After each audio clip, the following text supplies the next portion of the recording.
તો 9મા ગુરુ તરીકે ભગવાન યદુરાજાને કહે છે કે મારા 9મા ગુરુ છે અજગર. 9 એ પૂર્ણાંક છે. 9 એ પૂર્ણાંક છે. આપણે બધા જાણીએ છીએ. ગુરુ મહારાજનો જન્મ પણ 9મીના દિવસે થયો. 22 દોરાઓની અંદર અજગર ગુરુની ચર્ચા કરવામાં આવી છે, જ્ઞાનકાંડના 22 દોરાઓની અંદર. અને આ 9મા ગુરુ એ એવા ગુરુ છે કે જે 24 ગુરુમાં ભગવાન દત્તને અત્યંત પ્રિય છે. થોડો પક્ષપાત છે, થોડો પક્ષપાત છે ભગવાનને. તમે કહેશો એનું પ્રમાણ શું? એનું પ્રમાણ છે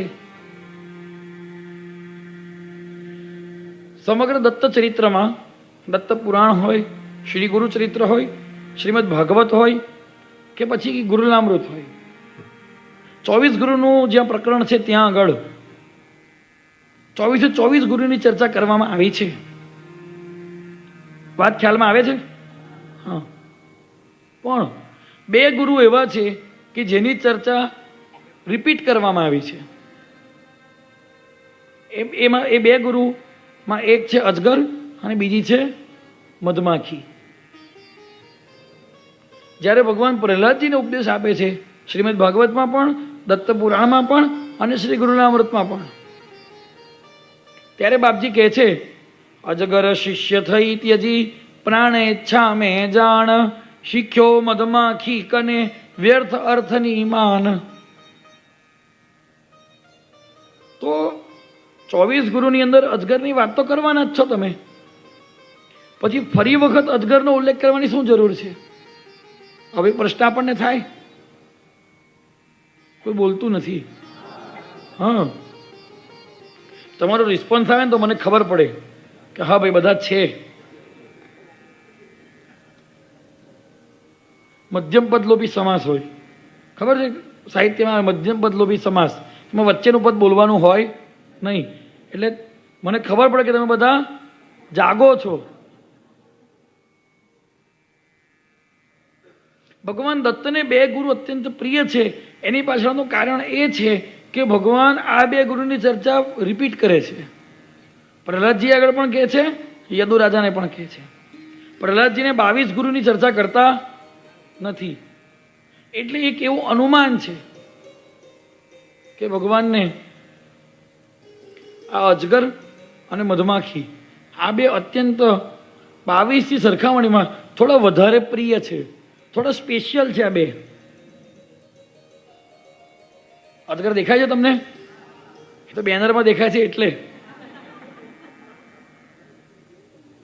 આપણે ભગવાનને એવું કહેવાનું કે ભગવાન અમારે તમારા મતલબ અમારે તમારા ગુરુના દર્શન કરવા, અમારા શિષ્યના દર્શન જ કરવા છે.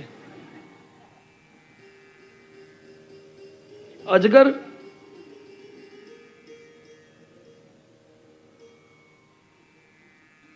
ભગવાનના 9મા ગુરુ છે. અજગરને ગુરુ શા માટે કર્યા? ભારત વર્ષમાં થઈ ગયેલા રામાનંદ સંપ્રદાયની અંદર થયેલા એક વિશિષ્ટ સંત, પરમ સંત પૂજ્ય શ્રી મલોકદાસજી મહારાજ, એમની એક સાખી છે જેના કારણે વિશ્વ પ્રસિદ્ધ થયા. અજગર કરે ન ચાકરી, પંછી કરે ન કામ, દાસ મલુકા કહી ગયે સબકે દાતા રામ. અજગર કરે ન ચાકરી. અજગર પોતાના ભરણ પોષણ માટે કોઈની ચાકરી કરતો એમ. ભગવાન કહે છે હું મારા ભરણ પોષણ માટે કોઈની ચાકરી કરતો. આપણે કરવી પડે છે. કોની? આખા સંસારની. આખા સંસારની.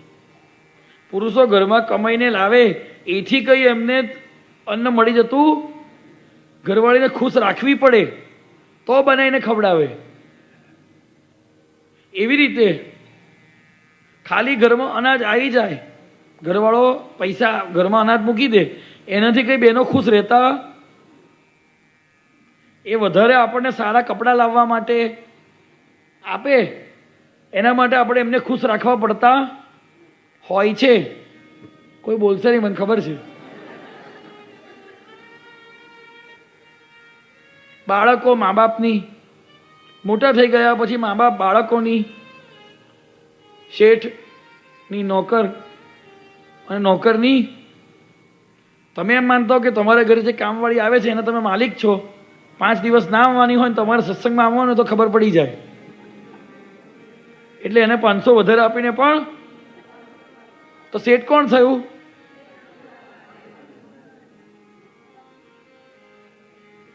બધા પરસ્પર એકબીજાની નોકરી કરી રહ્યા છે, બધા પરસ્પર એકબીજાની ચાકરી કરી રહ્યા છે. પણ ધન્ય છે મીરાબાઈ જે કહે છે મને ચાકર રાખો જી. બાપજી કહે છે દત્તાજી મેં તો તેરો ही એક ગુલામ, और न जानू और न मानू. આપણી સ્થિતિ શું છે? तेरे बिना और सब जानू और सब मानू और सबका गाऊं नाम. दत्ताजी में तो नहीं तेरो गुलाम. આપણી આવી સ્થિતિ છે.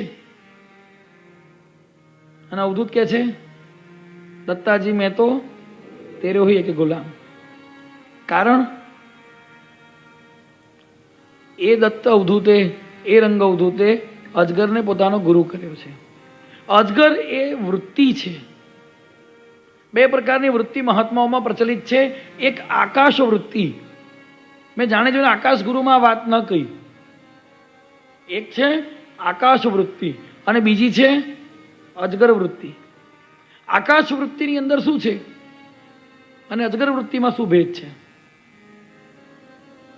આકાશ વૃત્તિ રાખનાર વ્યક્તિ, સાધુ, સાધક, એ પોતે એને જે કંઈ પ્રાપ્ત થવાનું છે પ્રારબ્ધથી ભગવાનના ભરોસે રહેતો હોય છે. બહુ ધ્યાનથી સમજવા જેવી બારીક વાત છે.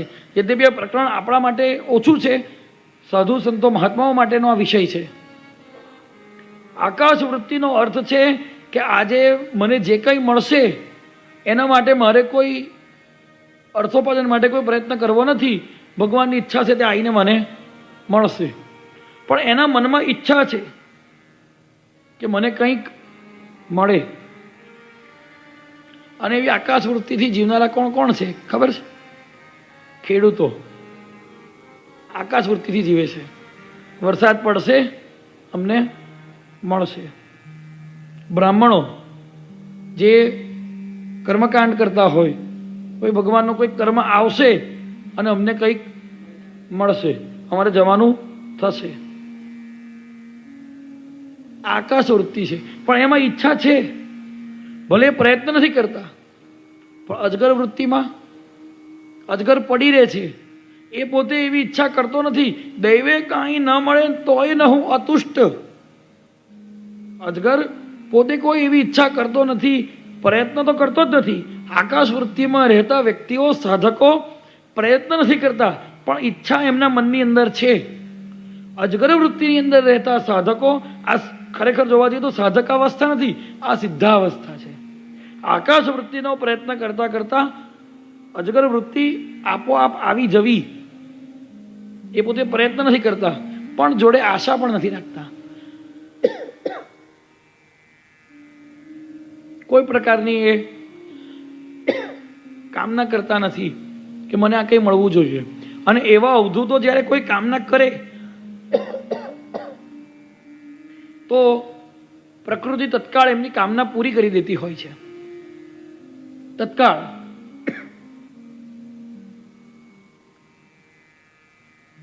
અજગર પોતે ખાવા માટે કોઈ પ્રયત્ન કરતો નથી. એને સ્વાભાવિક સ્વતઃ એની સામે જે કંઈ આવે એને એ પકડીને ખાતો હોય છે. જો એની સામે કંઈ ન આવે તો એક ડગલું શું, એક વેંત આગળ વધવા માટે રાજી બસ. એવી જ રીતે ભગવાન દત્ત કહે છે કે હું પડી રહ્યો છું. કેવી રીતે પડી રહ્યો છું? આરવત. અજગર માટે 2 શબ્દોનો પ્રયોગ થયો છે, આર અને યાયાવર. યાયાવર એટલે પણ અજગર. યાયાવર વૃત્તિ થકી રહેવું નિશ્ચય તેમ. અને આર અજગરનો એક વિશેષતા છે કે એ સીધો સાપની જેમ શિકારને ગળી જતો નથી. બહુ ધ્યાનથી સાંભળવા જેવી વાત છે, બહુ માર્મિક વાત છે. સાપ શું કરે? સીધો હુમલો કરે અને એના શિકારને ગળી જાય છે. અજગર પોતાના શિકારને સીધો ગળી જતો નથી, પહેલા એને સકંજામાં લે છે, એને બાથમાં લે છે અને ત્યાં સુધી એને બરાબર જકડીને રાખે છે જ્યાં સુધી એ તરફડિયા મારવાનું બંધ કરે, જ્યાં સુધી એ જીવતું હોય શિકાર. માની લો કે અજગરે બકરીને પકડી, બકરીના બચ્ચાને પકડ્યું, કોઈ પણ પશુને પકડ્યું. આમ તો અજગરની અંદર એવી તાકાત છે એ મોટા મોટા મગર, હાથી જેવાનો પણ શિકાર કરી શકે છે. પણ એને બકરીને પકડી અને બકરીના શ્વાસ જ્યાં સુધી ચાલે છે, બકરી જ્યાં સુધી તડફડિયા ખાય છે ત્યાં સુધી એ બકરીને ખાશે, પણ બકરી મરી જશે, શ્વાસ લેવાનું છોડી દેશે. પછી એની પકડ ઢીલી કરશે અને પછી ધીરે ધીરે ધીરે ધીરે ધીરે એને ગળશે. ભગવાન કહે છે મેં આ ગુણ અજગરમાંથી શીખી લીધો. શું શીખી લીધું? મારા શરણે જે કોઈ આવે છે એને હું એવો સકંજામાં લઉં છું, એને એવો સકંજામાં લઉં છું કે એ છોડાવવા માંગે તો પણ, બાપજી કહેતા હતા સિંહના પંજામાંથી છૂટી શકે, અવધૂતના પંજામાં એક વખત પકડાયો એ કદી જાય. આ ગુણ છે, અજગરમાંથી શીખ્યા છે ભગવાન. ક્યાં સુધી પકડી રાખે છે? જ્યાં સુધી એ તરફડિયા મારવાનું બંધ ના કરે, શ્વાસ લેવાનું ન છોડે. તરફડિયા મારવા એટલે જ્યાં સુધી એ સંસારની અંદરથી પોતાનું મન ન હટાવે, જ્યાં સુધી એને ભગવાનની પ્રાપ્તિ ન થાય, જ્યાં સુધી એ અવધૂત બનવાને લાયક ન થાય, ત્યાં સુધી ભગવાન એને બરાબર પકડીને રાખે છે. ગરુડેશ્વરથી રાહુલભાઈ આવ્યા છે, ગરુડેશ્વરની જ લીલા બાપજીની. જ્યારે ગુરુ મહારાજ ગરુડેશ્વરમાં પધાર્યા ત્યારે પાણીની ડોલ કૂવામાં નાખી, પાણીની ડોલ કૂવામાં નાખી અને શું થયું? ડૂબી નહીં. અને તે વખતે ગુરુ મહારાજ બોલ્યા, ડોલ ભલે ને કેમ ના હોય, અવધૂત જેને પકડે તે કદી ડૂબે. એમ અવધૂત જેને પકડે એ કદી છૂટી શકે? અને પછી બાપજીનું જ ભજન છે, ગળ્યો દેવે મુજને હાય. કયું ભજન? લો બોલો. અરે રે રે, ગળ્યો દેવે મુજને હાય. મારા મન મંદિરિયામાં, મારા મન મંદિરિયામાં આજે આનંદ આનંદ મારા મન મંદિરિયામાં, મારા મન મંદિરિયામાં આજે આનંદ જડે હું ક્યાં જ્યાં ત્યાં દેવ જય દેખાય. શોધ્યું ન જડે હું ક્યાં જ્યાં ત્યાં દેવ જય દેખાય. શોધ્યું ન જડે હું ક્યાં જ્યાં ત્યાં દેવ જય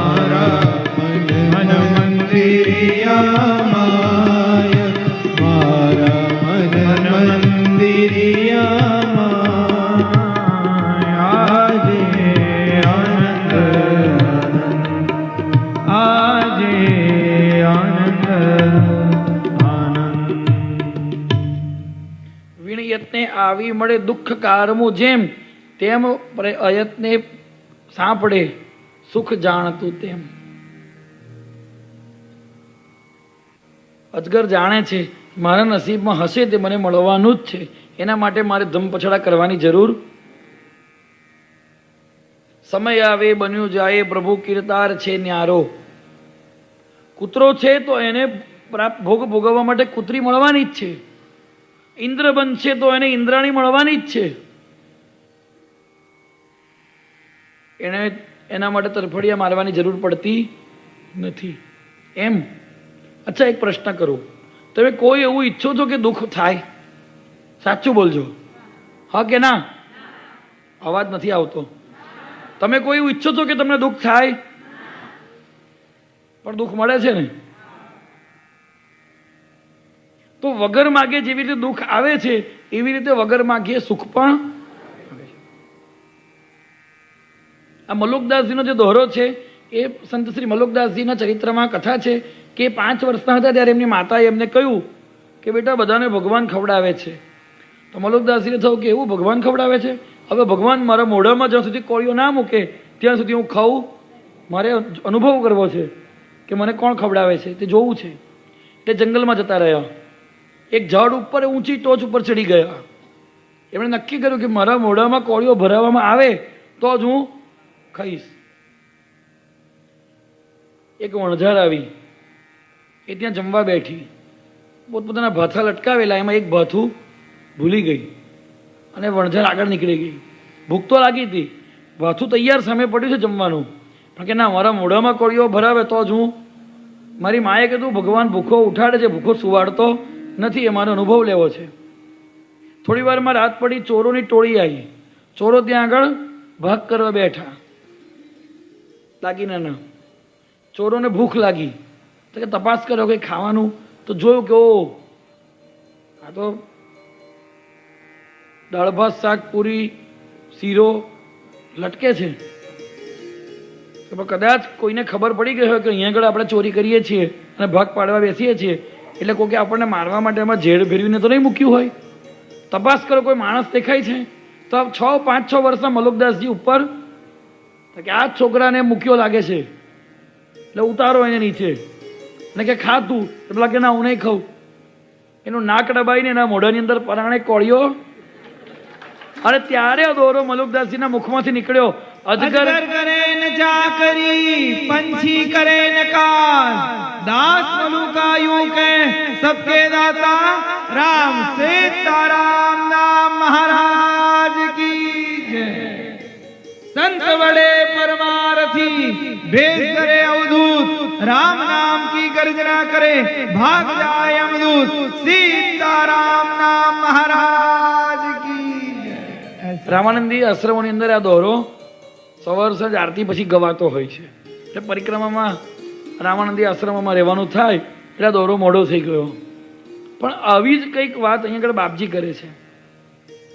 એટલે એનો અર્થ એવો નહીં કરવાનો કે કાલથી અમે અજગર વૃત્તિ લઈ લઈશું અને ભગવાન અમને ખવડાવશે તો ખાઈશું, આવું માનવાનું. આ વાત કોના માટે છે? અનન્યસ ચિંતયંતો મામ યે જના પર્યુપાસતે તેસામ નિત્યાભયુક્તાનામ યોગક્ષેમમ વહામ્યહમ. ગીતા. ભગવાન અર્જુનને કહી રહ્યા છે જે અનન્યતાપૂર્વક મારું ચિંતન કરે છે, અને પાછું કેવું? તેસામ નિત્યાભયુક્તાનામ, એક ક્ષણ માટે પણ શ્વાસ શ્વાસ હર જાપે રે. બાપજી ભજનમાં ગાયું છે, શ્વાસ શ્વાસ, પ્રત્યેક શ્વાસ પ્રશ્વાસે જે ભગવાનનું ભજન કરે છે અને પોતાના ઉદરપૂર્તિ માટે કોઈ પ્રકારનો પ્રયત્ન કરતો નથી, એની ચિંતા ભગવાન કરે છે. હા, તમે પ્રમાણિકતાથી અજ્ઞાતમાં જતા રહો, જ્યાં તમને કોઈ ઓળખતું નથી, કોઈને કશું કહો નહીં. તમે સવારથી હાથમાં માળા લઈને દિગંબરા દિગંબરા શ્રી પાદવલ્લભ દિગંબરા, શ્રી રામ જય રામ જય જય રામ, તમને જે પ્રિય છે એ ઈષ્ટનું નામ કીર્તન કરવા લાગો. એ ગેરંટી છે કે ભગવાન તમારી ચિંતા કરીને દોડશે અને તમને પેટમાં કંઈક નાખવા માટે આપશે. ભગવાન બંધાયા છે. પણ ટાઈમપાસ કરો તો ભગવાન તમારી પાછળ દોડતા નથી. જે શ્વાસ પ્રશ્વાસે ભગવાનનું ચિંતન કરે છે, શ્વાસ પ્રશ્વાસે જે ભગવાનનું સ્મરણ કરે છે, એના માટે ભગવાન જેમ અજગરને અન્ન પ્રાપ્ત થઈ જાય છે, આમાં પાછું એવું છે કે એવું નહીં કે તમને ગમે એવું મળે, તમે ભૂખ્યા ના રહો. આનાથી વધારે સારો અનુભવ લેવા માટે નર્મદા પરિક્રમા જ શ્રેષ્ઠ વિકલ્પ છે. તમે નર્મદા પરિક્રમામાં નીકળો અને નિયમ એવો લો કે હું કોઈ આશ્રમમાં જઈશ નહીં. તમે એવો નિયમ લો કે હું કોઈના ઘરની બહાર ઊભો રહીશ નહીં. બાપજી પાસે કહેતા હતા, બાપજી માગ્યા વગર તો માય ના પીરશે. બાપજી કે ના, એવું નહીં, હા, માગ્યા વગર પીરશે ને એને જ માં કહેવાય. માગ્યા વગર પીરશે એને જ માં કહેવાય. પડીનો નર્મદાના ભાઠાની અંદર જુઓ શું અનુભૂતિ થાય છે. પણ ભાઠામાં ખાલી પડી રહીએ, મોબાઈલ મચેડી, એવું નહીં. એના ચિંતનપૂર્વક પડી રહો તો પરમાત્મા બંધાયા છે. યોગક્ષેમમ વહામ્યહમ, આ સિદ્ધાવસ્થામાં રહેતા સિદ્ધો માટેની ચર્યા છે. આનો આવા અખતરા કરવા હોય તો એ પહેલાં સિદ્ધો જેવી રહેણી કરણી આપણી હોવી જોઈએ. આપણી અંદર કર્તૃત્વ અભિમાન છે, હું કમાઉં છું, મારું કમાયેલું ખાઉં છું, અને એવું જ હોવું પણ જોઈએ. ખાવું તો સ્વકષ્ટાર્જિત ખાવું. પણ જ્યારે ભગવાનના ભજનમાં લાગી જાય છે ત્યારે ભગવાન એની સંભાળ રાખતા હોય છે, ત્યારે ભગવાન એને સાચવી લેતા હોય છે. એ એનું આસન છોડીને ક્યાંય જાય નહીં તો પણ એ જંગલની અંદર ભગવાન એના માટે સંપૂર્ણ પ્રકારની સગવડ કરી દેતા હોય છે. સ્વામી મહારાજ બ્રહ્માણી ઘાટે આવ્યા અને પગ લપસ્યો, કમરમાં ચસક ભરાઈ ગઈ, અને ત્યારે 9 વર્ષની બાળકી રૂપે નર્મદાજી પ્રગટ થાય છે અને શું પૂછે છે, અહીંયા આગળ કેમ શયન કર્યું? એટલે શું સ્વામી મહારાજ સૂઈ ગયા હતા? ના, જેવી રીતે અજગર પડી રહે એવી રીતે એ પોતે ભગવત ચિંતનની અંદર સ્વસ્થ થઈને, શરીરની શક્તિ નથી આગળ જવાની તો હવે મારે કંઈ ભિક્ષા લેવા જવું નથી, સ્વસ્થ થઈને ભગવાનનું ચિંતન કરતા પડી રહ્યા. એના પરિણામે ભગવતીને થયું કે આ નહીં ખાય માટે મારે જવું. હવે જો મોટા રૂપે જાય, સ્ત્રી રૂપે જાય તો સંન્યાસી સ્ત્રીનો સ્પર્શ કરે, એટલે બાળકી રૂપે ગઈ માં નર્મદા, અને સ્વામી મહારાજને ભસ્મ મંત્રીને લગાવી પગ ઠોકાવ્યો, અને સ્વામી મહારાજ સારા. અજગર વૃત્તિ રૂપે રહેનારા મહાત્માઓની કાળજી સ્વયં પરમાત્મા રાખે છે. એક વખતની વાત છે, શરૂઆતના દિવસોમાં બાપજી જાતે કંઈક બનાવીને લઈ લેતા, ત્યારે પત્રમાં લખે છે કે 9 ટાંક દાળ રહી હતી, બીજું કશું રહ્યું નહોતું, 9 ટાંક દાળ રહી હતી, એ પાણીમાં ઉકાળીને પી લીધી. અને તમને આ પત્ર લખવા બેઠો છું ત્યાં જ કરજણની એક બાઈ આવીને સીધું મૂકે છે, અને મારે ઉત્તમ બ્રાહ્મણને સીધું આપવું હતું એટલે તમારી પાસે લાવી છું. પ્રણામ કરીને અવધૂત કઈ પ્રત્યુત્તર આપે એવી ઈચ્છા રાખ્યા વગર જતી રહે છે. આનાથી વધારે પરમાત્માની પ્રત્યક્ષ ઉપસ્થિતિનો બીજો શું દ્રષ્ટાંત કહું? આવું બાપજી પત્રમાં લખે છે. વિચાર કરો, કેશવલાલ શેઠ જ્યારે આવ્યા અને ગુરુ મહારાજને ભયંકર તાવ છે, માટલામાં પાણી નથી, કે બાપજી આવી પરિસ્થિતિમાં તમને આવો તાવ હોય ને પાણી ન મળે તો શું થાય? બાપજી કે શેઠ એટલે તો ભગવાને તમને મોકલ્યા, એટલે તો ભગવાને તમને મોકલ્યા. એ ગયા નર્મદાજી માટલું પાણીનું ભરી લાવ્યા. દેહ તણો નવ ભાન જરાએ ધૂલી ધૂસર અંગ. અરે આ અજગર ભગવાનને એટલો બધો પ્રિય છે કે ભગવાન પ્રાયઃ અજગર વૃત્તિમાં રહેવાનું પસંદ કરે છે. અજગરની જેમ પડી રહે છે, પણ મૂળવત નથી પડી રહેતા, સમાધિમાં જાગ્રત પડી રહે છે. પ્રહલાદજીને દર્શન થયું ત્યારે જુઓ દોરો લખે છે બાપજી, સૂતો લાંબો થઈ આહા અજગર સમ ભૂપર, ધૂલી ધૂસર ગાત્ર છે વર્ણ ચિહ્ન અકળ, સુતા નિરુદ્ધમી સદા નિરીચ્છને નિશ્ચેટ, ખાન પાનથી પુષ્ટ છે કહો પ્રભો યથેષ્ટ. તમે કંઈ કરતા દેખાતા નથી છતાં કેમ તમે પુષ્ટ થાવ છો? આવો યદુરાજે પ્રશ્ન કર્યો હતો ભગવાનને. એના જવાબમાં ભગવાન કહે છે, હું અજગર જોડેથી શીખ્યો છું કે ભગવાન બધાને જમાડે છે, બધાને જીવાડે છે. અને આવું જ અજગરનું શિષ્યત્વ સ્વીકારીને ગુરુ મહારાજે અવધૂત આનંદમાં ભજન ગાયો છે, વનવડલાની શીતળ છાયા જોગી જંગલ વસતો રે. વનવડલાની શીતળ છાયા જોગી જંગલ વસતો રે. વનવડલાની શીતળ છાયા જોગી જંગલ વસતો રે. વનવડલાની શીતલ છાયા જોગી જંગલ વસતો રે. હસતો ગાતો કો દિન રોતો કો સાથે નવ ભક્તો રે. હસતો ગાતો કો દિન રોતો કો સાથે નવ ભક્તો રે. દિન ગાળે સૂરજ ને તાપે રાતે તારક ગોષ્ઠી રે. દિન ગાળે સૂરજ ને તાપે રાતે તારક ગોષ્ઠી રે. દિન ગાળે સૂરજ ને તાપે રાતે તારક ગોષ્ઠી રે. દિન ગાળે સૂરજ ને તાપે રાતે તારક ગોષ્ઠી રે. વન પંક્તિ સમગેલ કરંતો. વન પંક્તિ સમગેલ કરંતો કો દિન નવ એકષ્ટી રે. વનવડલાની શીતળ છાયા જોગી જંગલ વસતો રે. ગુરુ મહારાજ ગુરુ જય જય પર બ્રહ્મ સદગુરુ જય જય. ગુરુ મહારાજ ગુરુ જય પરબ્રહ્મ સદગુરુ જય જય ગુરુ મહારાજ ગુરુ જય જય પર બ્રહ્મ સદગુરુ જય જય. ગુરુ મહારાજ ગુરુ જય જય પરબ્રહ્મ સદગુરુ જય જય ગુરુ મહારાજ ગુરુ જય જય પર બ્રહ્મ સદગુરુ જય જય ગુરુ મહારાજ ગુરુ જય જય પરબ્રહ્મ સદગુરુ. વનવડલાની શીતળ છાયા જોગી જંગલ વસતો રે. વનવડલાની શીતળ છાયા જોગી જંગલ વસતો રે.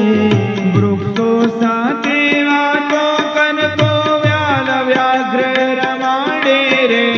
વૃક્ષો સાથે વાતો કરતો વ્યાલ વ્યાઘ્ર રમાડે રે. કંઠા કૌપિન જોડી દંડા હો. કૌપિન કંઠા જોડી દંડા સંગ્રહ ન કરી કોડે રે. વનવડલાની શીતળ છાયા જોગી જંગલ વસતો રે. જુઓ, ભગવાનને આ નવમા ગુરુ અત્યંત પ્રિય છે એવું પહેલા કહ્યું.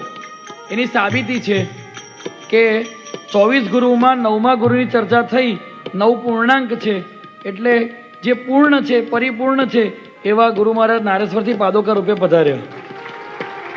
તો એની આ સાબિતી છે કે નવમા ગુરુ અજગર અને મધુમાખી એ બંનેની ચર્ચા આજે થશે લગભગ. એ પોતાના બંને પ્રિય ગુરુઓની જે ચર્ચા થાય છે ત્યાં આગળ એમની ઉપસ્થિતિ થઈ ગઈ. વનવડલાની શીતળ છાયા જોગી જંગલ વસતો રે. વનવડલાની શીતળ છાયા જોગી જંગલ વસતો રે. શાંતિ શીતળ અંદર ઓપે દીન ગણા દુઃખ કાપે રે. શાંતિ શીતળ અંદર ઓપે દીન ઘણા દુઃખ કાપે રે. ત્યાગ વિરાગે રાજ કરે હો. ત્યાગ વિરાગે રાજ કરે શ્વાસ શ્વાસ હરિ જાપે રે. વનવડલાની શીતળ છાયા જોગી જંગલ વસતો રે. વનવડલાની શીતળ છાયા જોગી જંગલ વસતો રે. વનવડલાની શીતળ છાયા જોગી જંગલ વસતો રે. આનાથી વધારે શું સાબિતી હોઈ શકે કે આ મારું પહેલાં અનુમાન હતું. મેં પહેલાં પણ કહ્યું કે અનુમાનથી આવું નિષ્કર્ષિત થાય છે કે આ બે ગુરુ ભગવાનને વધારે પ્રિય છે. કારણ કે આ બંનેની પ્રધાનતા ભગવાનની ચર્યામાં પ્રધાન રૂપે દેખાય છે. ભગવાન પ્રાયઃ અજગર વૃત્તિથી પડી રહે છે. એ જ્યાં હોય ત્યાં બેઠા છે તો બેઠા છે, એમને તમારે પરણે ઊભા કરવા પડે. સમયનું એમને ભાન નથી એવું નથી, પણ એ નિજાનંદમાં મસ્ત છે. એ સૂતા છે તો સૂતા જ છે. એ જ્યાં બેઠા છે, જે ક્રિયા કરી રહ્યા છે એ ક્રિયા માત્ર યંત્રવત થઈ રહી છે. એમનું ચિત્ત એ ક્રિયામાં, એ કાળમાં, એ દેશમાં નથી, પરંતુ સમાધિની અંદર લીન છે.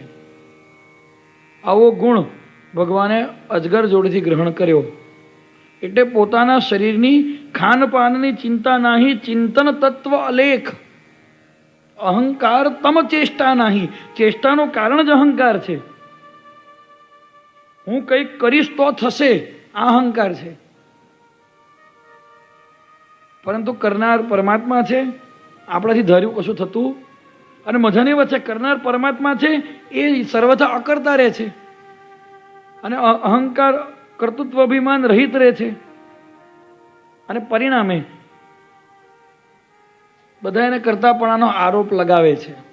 અને આપણે કશું કરી શકતા નથી, કશું કરતા નથી, છતાં આપણે પોતે પોતાની જાતને કરતા માનીએ છીએ, અને એના કારણે લોકો આપણને મારે છે. તો આવો ગુણ ભગવાને અજગરની અંદરથી ગ્રહણ કર્યો, અને એ જ્યાં છે ત્યાં શું થયું?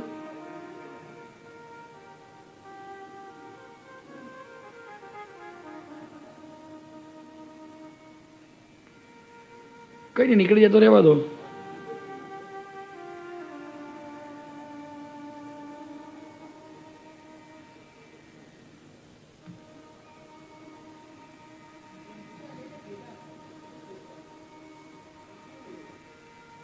આમ ભગવાન પોતાના પ્રિય ગુરુ, નવમા ગુરુ અજગરની ચર્ચા 22 દોહરાઓની અંદર કરી છે.